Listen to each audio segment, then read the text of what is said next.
नमस्कार दोस्तों। Sitting arrangement, जैसा कि आप सभी जानते हैं, इस टॉपिक से बैंकिंग एग्जाम्स, चाहे वो एसबीआई हो या फिर आईबीपीएस, काफ़ी कठिन क्वेश्चन पूछे जाते हैं। एडवांस लेवल के क्वेश्चन आपको मेंस एग्जाम में देखने को मिलते हैं। साथ ही में अगर हम बात करें एसआई के एग्जाम की, चाहे वह यूपी पुलिस का हो या फिर दिल्ली पुलिस का, वहाँ पर भी बहुत अच्छे क्वेश्चन इस टॉपिक से पूछे जा रहे हैं। और ये बात भी सच है कि इस टॉपिक में ज़्यादातर स्टूडेंट्स को बड़ी ही कठिनाई का सामना करना पड़ता है। तो इसी वजह से मैं बलराज सिंह लेकर आ गया हूँ आप लोगों के लिए एक कंप्लीट सीरीज, जिसमें बिल्कुल बेसिक से और एडवांस लेवल तक के क्वेश्चंस को हम डिस्कस करेंगे। हर एक क्लास में मैं 2 से 3 क्वेश्चन डिस्कस किया करूँगा, जो आपको मेरे YouTube channel Balraj Singh classes पर मिल जाएंगे।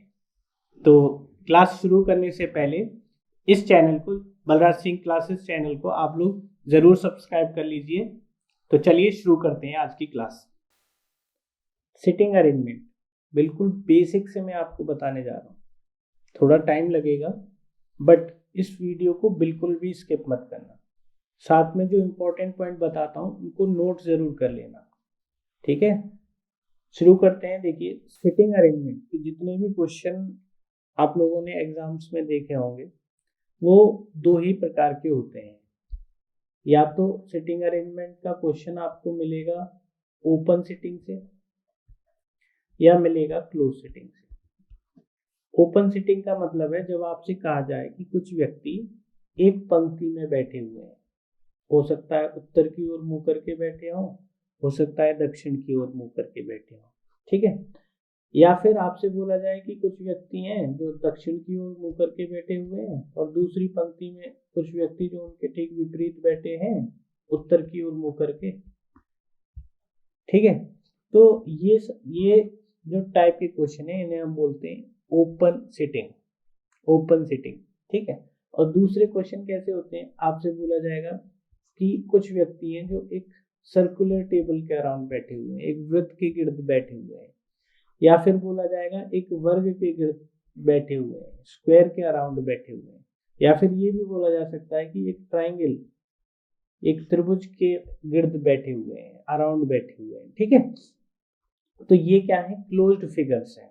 अगर क्वेश्चन क्लोज्ड फिगर्स पर है तो वो क्लोज सिटिंग का क्वेश्चन है, और अगर ओपन फिगर का है, रो का क्वेश्चन है, तो वो ओपन सिटिंग का क्वेश्चन है।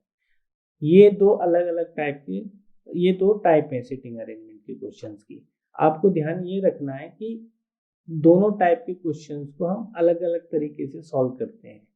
तो मैं पहले शुरू कर रहा हूँ क्लोज सेटिंग के क्वेश्चन से, कि क्लोज सेटिंग के क्वेश्चंस को कैसे सॉल्व करते हैं। तो ये पूरी जानकारी मैं आपको दूंगा क्वेश्चन के माध्यम से। चलिए, आप लोग पहले स्क्रीन पर इस क्वेश्चन को देखिए। जब क्वेश्चन आपके सामने आएगा तो आपको ये तो समझ में आएगा नहीं कि वह क्लोज सेटिंग का या ओपन सेटिंग का है, तो इसलिए आपको सबसे पहले इंट्रोडक्शन वाली लाइन को पढ़ना होगा। जैसे मैं अगर इसमें इंट्रोडक्शन की लाइन पढ़ता हूँ, तो यहाँ पर दिया है ABCDEFG are sitting around a circle, एक वृत्त के गिर्द बैठे हैं, and are facing the centre, और सभी कहाँ देख रहे हैं, केंद्र की ओर। तो आप लोग को यहाँ से पता चल गया कि सर्कुलर टेबल का यूज किया गया है, यानी कि ये क्लोज सेटिंग का क्वेश्चन है। तो क्लोज सेटिंग के क्वेश्चन में आपको सबसे पहले क्या करना है, एक सर्किल बना लेना है, या फिर क्वेश्चन में जो भी बोला गया है, अगर स्क्वायर बोला जाता तो आप स्क्वायर बना लेते, सर्किल बोला गया है तो एक सर्किल बना लेंगे। और जितने पर्सन बताए गए हैं वो सभी पर्सन की पोजीशन इसमें बना लीजिए शुरुआत में। जैसे यहाँ पर टोटल पर्सन कितने बताए हैं, 7, तो मैं 7 पोजीशन यहाँ पर बना लेता हूँ। 1 2 3 4 5 6 और ये 7। अच्छा, ध्यान रखना, यहाँ पर बोला है कि सभी केंद्र की ओर देख रहे हैं। तो जब सभी केंद्र की ओर देख रहे हो, या फिर सभी केंद्र से बाहर की ओर देख रहे हो, तो आपको एरो बनाने की जरूरत नहीं है। ये बात आप अपने दिमाग में रखना। लेकिन क्वेश्चन में अगर बोला है कि कुछ व्यक्ति केंद्र की ओर देख रहे हैं और कुछ व्यक्ति केंद्र से बाहर की ओर देख रहे हैं, तो ऐसे क्वेश्चन में आपको एरो बनाने की आवश्यकता होगी। अगर ऐसे सिंपल क्वेश्चन में आप एरो बनाओगे तो सिर्फ आपका समय बर्बाद होगा। और आपको पता है कि टाइम कितना प्रीशियस होता है किसी भी एग्जाम के लिए। तो भाई यहाँ तक तो हमें समझ में आ गया। इसके बाद शुरू होता है क्वेश्चन का एक्चुअल पार्ट, जिसमें हमें इंफॉर्मेशन मिलती है। यहाँ पर इंफॉर्मेशन सेकंड स्टेटमेंट से हमें मिल रही है। तो अब क्या करेंगे, हम जो भी स्टेटमेंट में इंफॉर्मेशन होगी उसको इस डायग्राम में पुट करने की कोशिश करेंगे। अगर वह इस डायग्राम में पुट हो जाती है तो बहुत अच्छी बात है, अगर नहीं होती है तो आपको बिल्कुल परेशान नहीं होना है। आप क्या करना, यहाँ पर उसको अलग से नोट कर लेना अपने तरीके से। अब अपने तरीके से ध्यान रखना कि अपना तरीका क्या होता है वो मैं बताऊंगा आपको। हर एक धीरे धीरे क्वेश्चन का लेवल बढ़ता जाएगा तो मैं आपको यहाँ पर सब कुछ बताऊंगा। बस आप लोग ध्यान से पढ़ते चलिए और स्किप बिल्कुल मत कर देना, क्योंकि जहाँ आपने स्किप की वहाँ पर कुछ पॉइंट मिस हो जाएंगे और फिर से वही प्रॉब्लम बनी रहेगी जो आपको अभी है। तो देखिए मैं स्टार्ट कर रहा हूँ यहाँ से पढ़ना। G is second to the left of C। G C के लेफ्ट में सेकंड पोजीशन पर है। तो फर्स्ट पर्सन तो हम यहाँ पर कहीं भी बना सकते हैं। ये 7 जगह जो है इनमें से कहीं पर भी फर्स्ट पर्सन को प्लेस कर सकते हैं। तो मैं जनरली यहाँ से क्वेश्चन को स्टार्ट करता हूँ। तो मैंने यहाँ से C प्लेस कर दिया। आप G भी प्लेस कर सकते हैं, लेकिन C प्लेस करोगे तो वो थोड़ा सा कन्वीनियंट रहेगा, क्योंकि G की पोजीशन C के रिस्पेक्ट में बताई गई है। बोला है जी C के लेफ्ट में सेकंड है। तो भाई ये C है और इसका लेफ्ट, ये केंद्र की ओर देख रहे हैं। एरो नहीं बनाना है, बट आपको समझाने के लिए मैं अभी बना दे रहा हूँ, आगे के क्वेश्चंस में नहीं बनाऊंगा। तो देखिए ये केंद्र की ओर देख रहा है, तो भाई इसका लेफ्ट यही होगा और ये राइट होगा। लेफ्ट में सेकंड पोजीशन, ये फर्स्ट है और ये सेकंड पोजीशन है, तो यहाँ पर कौन आ जाएगा, G। तो G is second to the left of C। यहाँ तक हमारा क्वेश्चन हो गया, हमने पढ़ लिया और फिगर में बना भी लिया। आगे दिया है who is to the immediate left of F। अब ये हु किसको रिप्रेजेंट करेगा, C को। C F के तुरंत बाएं ओर है। अब C तो यहाँ पर हमें पता है C की पोजीशन। C किसके बाएं ओर है, F के, तो F यहाँ पर आ जाएगा। ठीक है, तो भाई ये सेकंड जो स्टेटमेंट है ये पूरा फिगर में बन चुका है। ठीक है, तो कोई भी परेशानी वाली बात नहीं है। अगला स्टेटमेंट पढ़िए। अगला स्टेटमेंट क्या है, A is third to the left of E। A E के लेफ्ट में थर्ड पोजीशन पर है। अब यहाँ पर ज्यादातर बच्चों को प्रॉब्लम आ जाती है। प्रॉब्लम क्या आ जाती है कि भाई ना तो यहाँ फिगर में A दिखाई दे रहा है, ना हमें फिगर में E दिखाई दे रहा है, तो बनाए कहाँ। तो आपको बिल्कुल भी परेशान नहीं होना है। सिर्फ क्या करना है, आपको यहाँ पर लिख लेना है A is third to the left of E। इतना लिख सकते हैं, ये अपने तरीके से लिखना। पूरा स्टेटमेंट लिखोगे तो आपका टाइम वेस्ट होगा। ठीक है, और याद रखना अगर आप ये नहीं लिखते हो तो आपको क्वेश्चन दोबारा पढ़ना होगा, और अगर आप क्वेश्चन दोबारा पढ़ते हो तो ये सबसे ज्यादा टाइम टेकिंग प्रोसेस हो जाएगा। ध्यान रखना, सिटिंग अरेंजमेंट के क्वेश्चन में हमारा समय बार बार पढ़ने की वजह से ही वेस्ट होता है। तो इसीलिए क्वेश्चन को केवल एक ही बार पढ़ेंगे और जो इन्फॉर्मेशन मिलेगी या तो वो फिगर में बन जाएगी या फिर इस तरह से हम रिप्रेजेंट कर लेंगे। ठीक है, तो चलिए आगे चलते हैं। तो अब हमें ये स्टेटमेंट दोबारा पढ़ने की आवश्यकता नहीं है, एक बार पढ़ लिया ना। आगे देखिए क्या बोला है, B is between D and E। B किसके मध्य में, D और E के। तो भाई जब भी B आएगा उसकी एक तरफ D होगा और एक तरफ E होगा, या फिर हम ये कह सकते हैं कि E यहाँ पे भी आ सकता है और B फिर D आ सकता है। यही तो दो कंडीशन बनेंगी इस स्टेटमेंट के अकॉर्डिंग। तो भाई ये भी स्टेटमेंट हमें यहाँ से मिल गया। इसके बाद क्वेश्चन फिनिश हो गया। इसके बाद आपसे क्वेश्चन पूछे जाएंगे। अब बच्चे परेशान होते हैं कि भाई ये जानकारी है, ये जानकारी है और ये फिगर है, अब क्या करें। तो अब कुछ भी करने की जरूरत नहीं है, बिल्कुल भी टेंशन में मत आना। बस इन दोनों जो इंफॉर्मेशन है इनको इस डायग्राम में प्लेस करना है और आपको सारे आंसर मिल जाएंगे। तो चलिए प्लेस कैसे करना है ये समझते हैं। बी डी ई तीनों एक साथ आएंगे। अब आप देखिए बी डी ई तीनों एक साथ कहाँ आ सकते हैं, भाई बी डी ई तीनों केवल यहाँ से और इस पोजीशन तक आ सकते हैं, और तो कोई जगह है नहीं तीनों के लिए खाली। तो भाई बी डी ई बीच में कौन है, बी। बीच में बी है तो बी की पोजीशन तो फिक्स हो गई, लेकिन अभी हमें डी और ई की पोजीशन का नहीं पता है। क्योंकि हमें पता है कि यहाँ पर डी अगर आ जाए तो ई यहाँ आ जाएगा, लेकिन ऐसा भी तो हो सकता है कि डी यहाँ हो, तो डी यहाँ होगा तो फिर ई यहाँ आ जाएगा। बात समझ में आ गई? तो इस तरह से हम रिप्रेजेंट कर लेंगे अगर 2% की पोजीशन, हमें ये तो पता है कि यहीं पर होंगे, लेकिन कौन सा व्यक्ति कहाँ होगा ये कंफर्म ना हो तो। ठीक है, अब लास्ट जो इंफॉर्मेशन है उसको हम यहाँ पर अप्लाई करेंगे। A is third to the left of E, A E के लेफ्ट में थर्ड है। अब आप सोचिए अगर ई, ये वाला जो ई है ये इसके लेफ्ट में थर्ड, फर्स्ट सेकंड थर्ड, यहाँ तो ए आ सकता है ना। लेकिन अगर मैं इस ई को कंसीडर करूं तो क्या इसके लेफ्ट में फर्स्ट सेकंड थर्ड यहाँ ए आ सकता है? यहाँ तो ऑलरेडी एफ है, एफ है, इसका मतलब ये ए यहाँ नहीं आ सकता, ए यहाँ नहीं आ सकता, तो ये ई भी कैंसिल हो गया, यानी कि ये ई फाइनल पोजीशन हो गई। और ये ई फाइनल पोजीशन हो गई तो इसके लेफ्ट में फर्स्ट सेकंड थर्ड यहाँ पर ए आ जाएगा। बात समझ में आ गई? अब देखिए जब ई की ये फाइनल पोजीशन हो गई तो यहाँ से हम डी को हटा दें और डी की फाइनल पोजीशन ये हो गई। क्लियर हो गया सभी को? अब देखिए क्या कोई पोजीशन बची है? ये डी, बी, यहाँ पर ई, एफ, सी, ए और जी, सभी पोजीशन हमें मिल गई। अब जो भी क्वेश्चन आपसे पूछा जाएगा उसका आप आसानी से आंसर दे सकते हैं।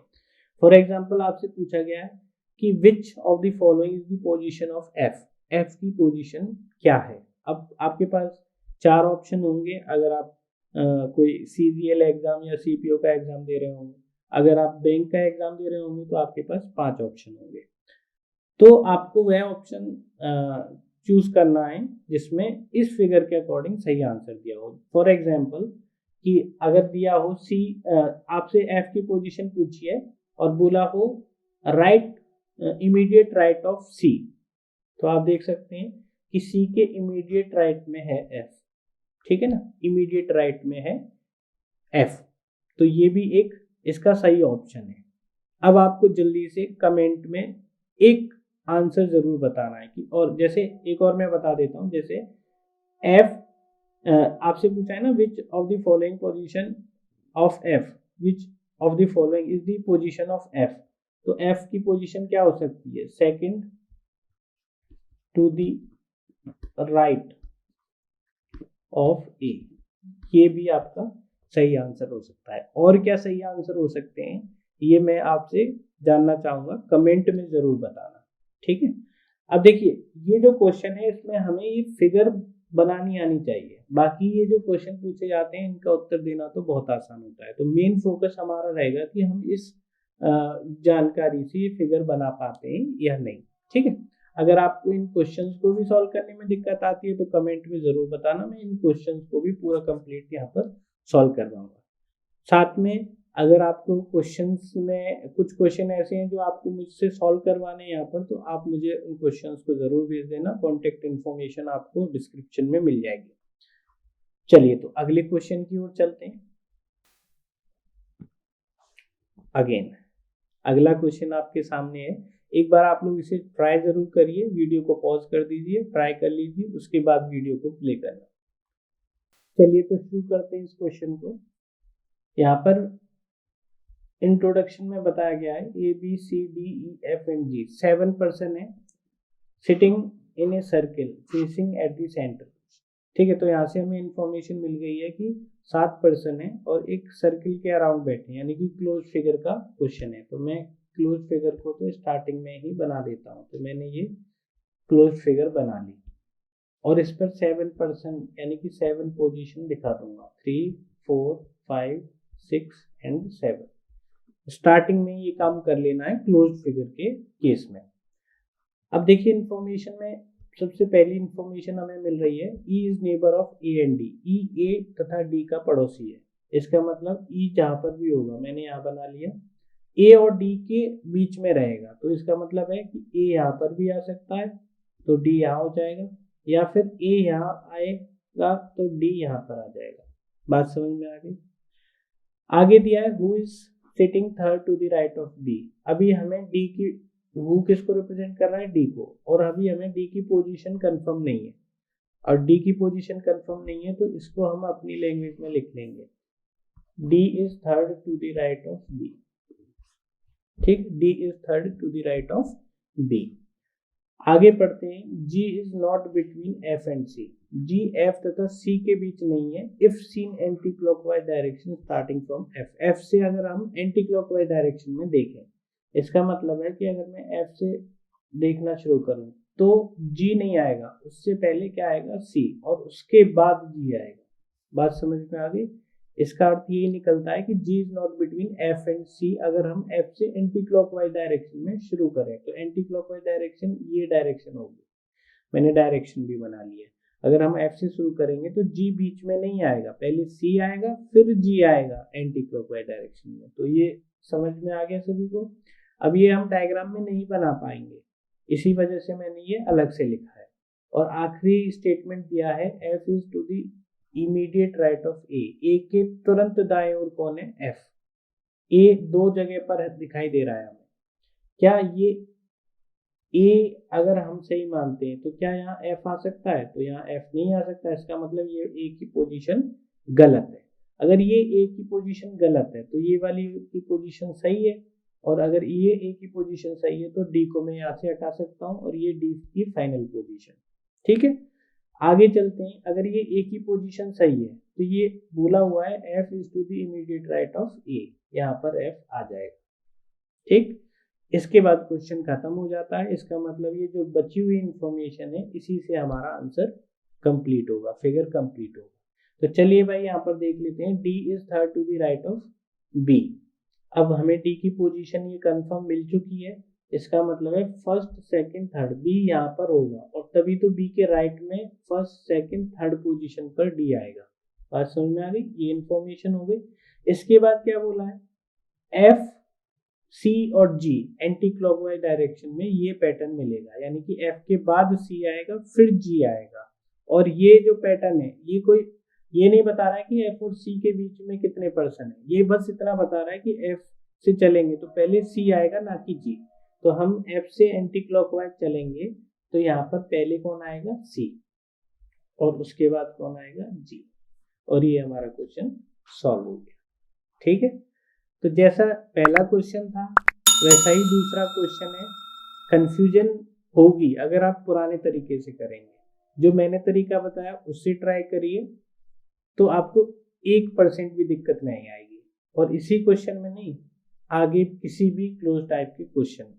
ठीक है, अगला क्वेश्चन भी आपके सामने है, जल्दी से इसे सॉल्व करिए। वीडियो को पॉज कर दीजिए और सॉल्व करने के बाद वीडियो को चालू करना और फिर देखना कि क्या आपने इस क्वेश्चन को सही सॉल्व किया था या नहीं।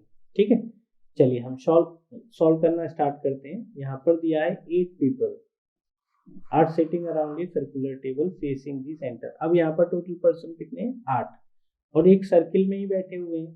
तो भाई मैं ये एक सर्किल बना लूंगा। ठीक है, सर्किल इस हिसाब से बनाना ताकि वो छोटा ना पड़े। कई बार बच्चे बहुत छोटा सा सर्किल बना लेते हैं, फिर बाद में उन्हें समस्या आती है। ठीक है, 8% बोले हैं तो भाई देखिए 1 2 3 4 और ये 8, टोटल 8% बना लिया हमने। ठीक है, अब आगे यहाँ से स्टेटमेंट हमारे शुरू होते हैं इंफॉर्मेशन वाले। O is sitting third to the right of M. मैंने बताया था फर्स्ट पर्सन को आप कहीं भी प्लेस कर सकते हैं, मैं जनरली यहाँ से शुरू करता हूँ।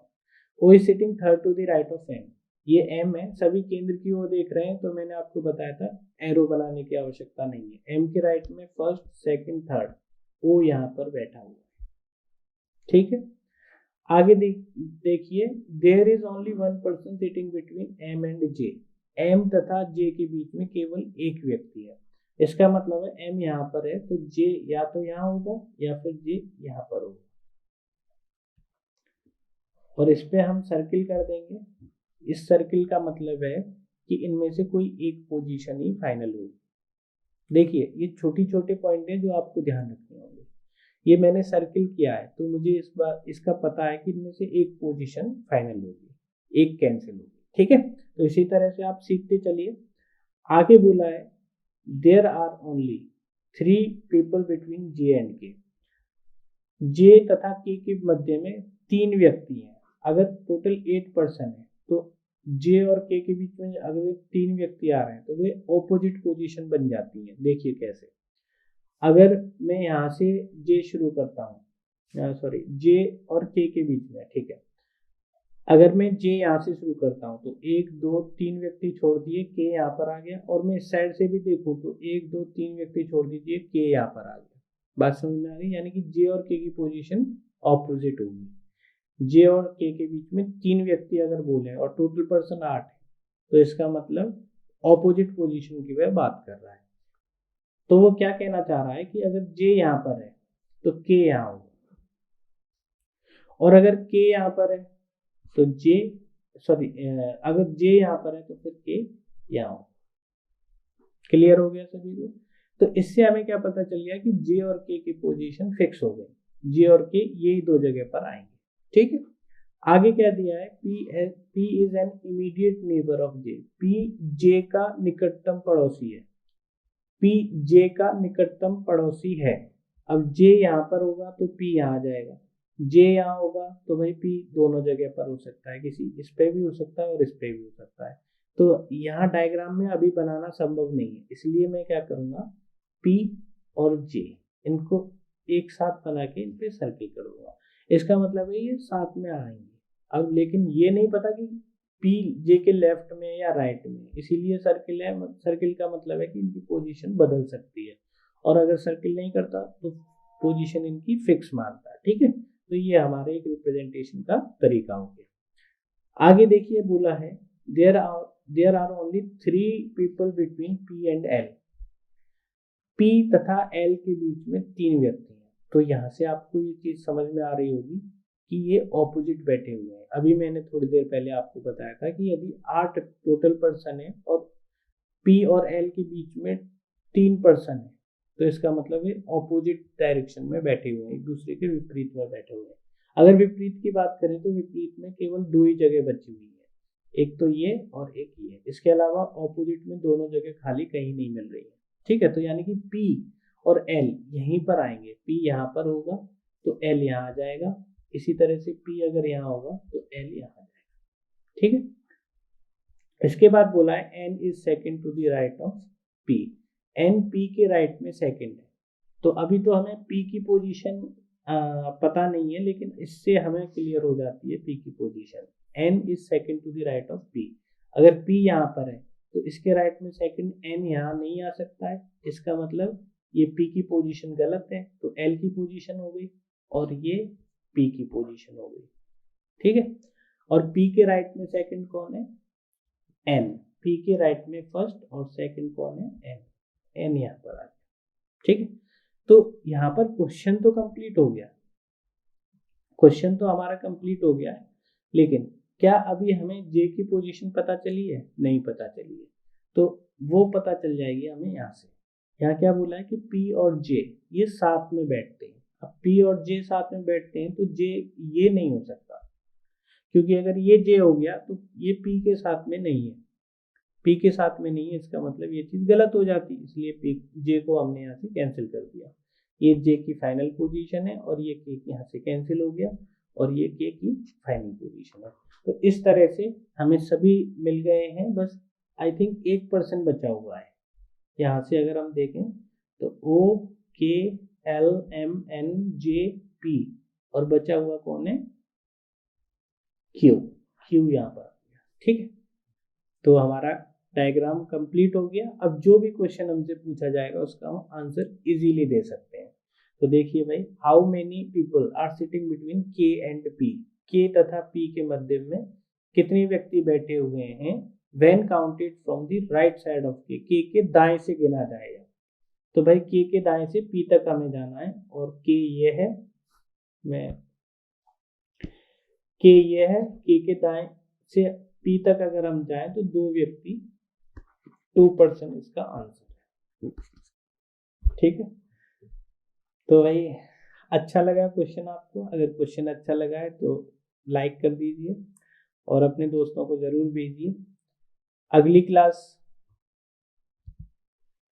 क्लास में हम फिर से 2 से 3 क्वेश्चन डिस्कस करेंगे। साथ में आप अपने क्वेश्चन भी हमें भेजिए ताकि आपके डाउट्स हम यहाँ पर क्लास में सॉल्व कर पाए। ठीक है, आप अपने डाउट्स भेजने के लिए डिस्क्रिप्शन में नंबर चेक कर लेना, या फिर वीडियो के नीचे टाइटल में भी आपको नंबर मिल रहा होगा। तो मिलते हैं फिर आपसे अगली क्लास में। Thank you.